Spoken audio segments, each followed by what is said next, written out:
All right, let's talk about Tyler Perry. TP, Tyler Perry Studios.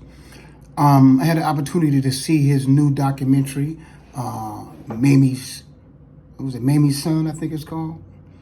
Or Maxine's Son, I'm sorry. I believe it is, but correct me in the comments. Tyler Perry. It took me a while to watch it because I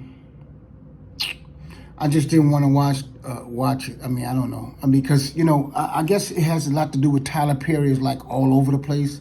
And me being a creative person that I am is almost like, well, can you give somebody else a chance? And that's why I'm happy to see Tubi giving so many independent filmmakers a chance, especially in Detroit and Atlanta, giving y'all a lot of chances to put your stuff on, including me, to a certain extent. In saying that, so I got to watch Tyler Perry's documentary, and I'll be honest with you, I've gained more respect from watching his documentary, but I understand exactly why he's so powerful in Hollywood and why he's so successful in Hollywood. And if you watch the story, you can, you may understand too, or you may not. I've been in the business longer than Tyler Perry, so I know. I've had quite a few studio deals myself,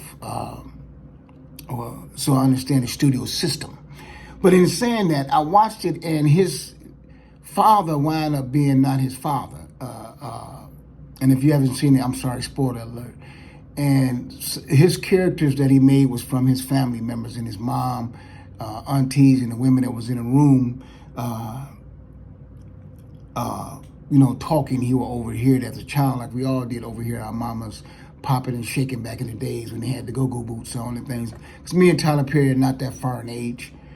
But in saying that, I got a lot of, I wouldn't say respect, but I got a lot of understanding about Tyler Perry, but one of the things that a lot of people may have missed, but Frank Sinatra once said, the best revenge is massive success.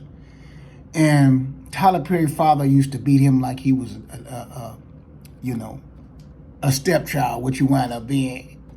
And he didn't know that, but he used to beat the boy. I wasn't laughing at the beating because I was blessed where I wasn't beat.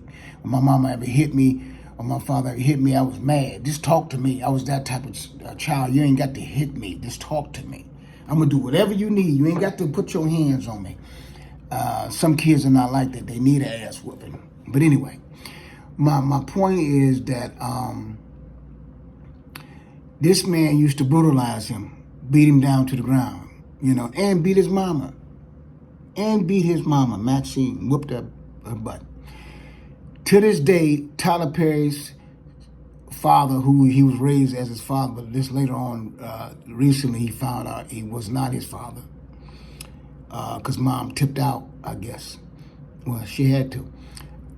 But he's still taking care of this man. This man lives in a big, beautiful mansion he bought for his mom. His mom passed away, and now his dad is living in it. This man who used to brutalize him and beat him down to the ground. And that's what I was trying to explain earlier about the men that love and go crazy of your kids have the hardest times. But this devil of a man, this demon man, is being taken care of by Tyler Perry, that you used to treat like you were garbage. He treated Tyler Perry like he was garbage. And Tyler Perry said, you know what? Instead of treating him like garbage, I'm going to treat him with love. And I know every day that man probably saying, man, I treated this man so bad. And why is he taking care of me like I'm his real father? Or like I'm a loving father? Because that's the only father he knows, is this savage that used to beat him. And in the back of my head, I was saying, Tyler, you ain't slick. I know what you're doing, TP. The best revenge is massive success. Imagine being able to take care of your enemies. That means deep down inside, every day they open up that refrigerator that you filling with food, or driving that car, they putting gas in, it's because of you, the person that they mistreated. Massive success is the best revenge. So just remember that, guys. Don't always try to cuss someone out and treat them bad and whatever. Just work on yourself, whatever your success goal is, being the greatest architect. Just do it. Because you can do it from a distance. I'm not telling you to take care of the people like he do. I know what he's doing. And also, when his mom died, she died with him. He even said, I don't even know why my mama loved this man, but she do, and she did. So now this devil of a man is an extension of his mother in a sense, because that's the last person that was with his mom. And so that love that she had for him, he's carrying it on in a sense to this man who was demonic to him. But I wanted to say that he's a non-threatening black man in Hollywood. So he's running. You can see he got everything on BET. I mean, he writes all the scripts. And a lot of things he was saying I can relate to, because I can write a script in a weekend. He said he can write 20 scripts in a week or something like that. If I was pushed, I can too. That's a gift. That's a gift that God has anointed Tyler with. I'm blessed to have that gift. But we have different paths.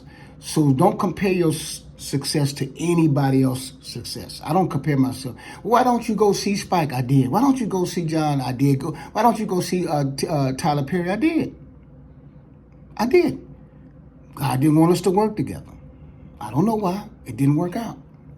Yeah, I went to, everybody I just named, I went to production companies meetings on a set or on a lot, when 20th Century Fox, Columbia, where I've been to these people's offices and solicited my scripts with them, and it did not work out. And to me, it was a God gift, because sometimes we want our blessing right now. We want our blessing right now. And God said, well, I don't want you to be involved with that person. Let that person be them, and you find your own lane. Just remember that. But I got on to say that the Tyler Perry documentary was quite interesting, so watch it if you find time. One of the things I didn't like, he didn't mention Detroit. Detroit is what blew him up. Detroit blew him up. When he went out and did the Medea in Detroit at the Fox Theater, he mentioned the word Fox, but the Fox Theater could have been the one in Atlanta. But he did mention Fox Theater, but he didn't emphasize where the Fox Theater he was talking about, because there's two Foxes, one in Atlanta and one in Detroit. The most popular, the most biggest is the one in Detroit. But he was there in Detroit, and Detroit came out and showed out for Tyler Perry. They made that man so much money. I think he stayed almost 2 months in Detroit, or a month, or some crazy amount, and he made a lot of money out of Detroit. And it made Lionsgate listen, because he made so much money. So that was the only thing I would say that Tyler, and I've seen and met Tyler a couple times. The last time I saw him, he was actually getting pulled over by the LAPD. He was on his cell phone, and he was on Magnolia and Lancashire. And I just happened to be at the pen, at the, I can't think of the name of the little restaurant on that corner. I can't think of it right now, but he was getting a ticket. And I was like, to the police, I said, man, you know that's Tyler Perry. You get that's Tyler. Yeah, that's Tyler Perry. He's sitting there kind of looking at me, and I should have went on. What up, though? What up, though, baby? But I just let the cops do what they do. And they wound up not giving him the ticket. But that was the last time I saw TP.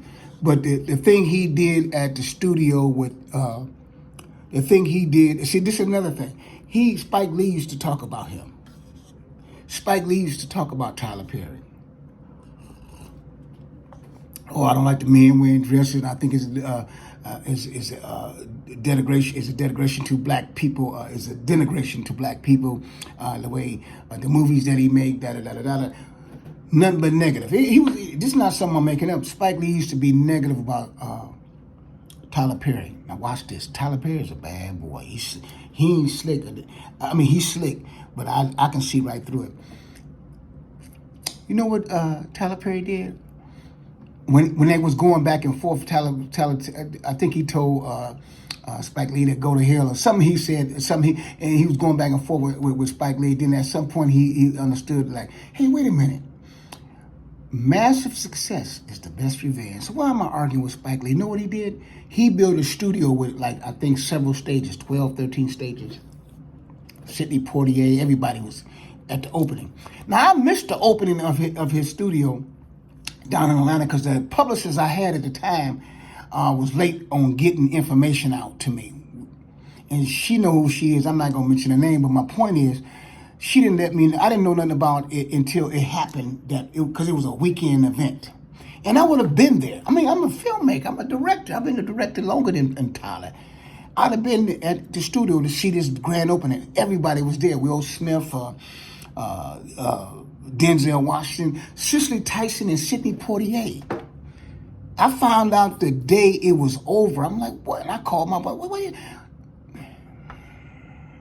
Anyway, I missed the grand opening of the Tyler Perry Studios because my publicist did not give me the information, get it set up for me to be there, or even give me the information. So I didn't find out until it was already over. The day of the last day, or some crazy stuff, and I couldn't get in Atlanta. At that point, I had to be pre-planned. But watch this. I'm almost done. Check this out. Spike Lee, the one that was spitting venom towards Tyler Perry, said what all this negative stuff about Tyler Perry. Guess what Tyler Perry did? He named a soundstage, one of his studios, the Spike Lee soundstage. Ooh, baby. If that was not massive success, get the best revenge.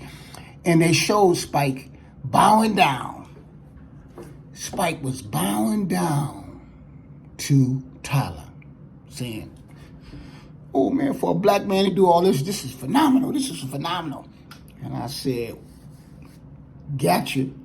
That was the best part of the documentary, watching Spike Lee bow down. Because Spike Lee is a mean cat. I didn't bump into him. I was at the Best Man premiere, the first one, back in the day, 100 years ago in New York, and he was 55. I'd have been to his office at Columbia Pictures, sitting waiting for 4 hours in his office. With white people running his office. Spike Lee. Yeah.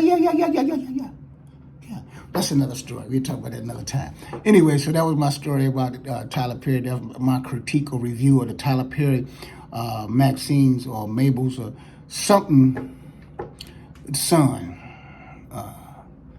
Peace. Don't forget to watch.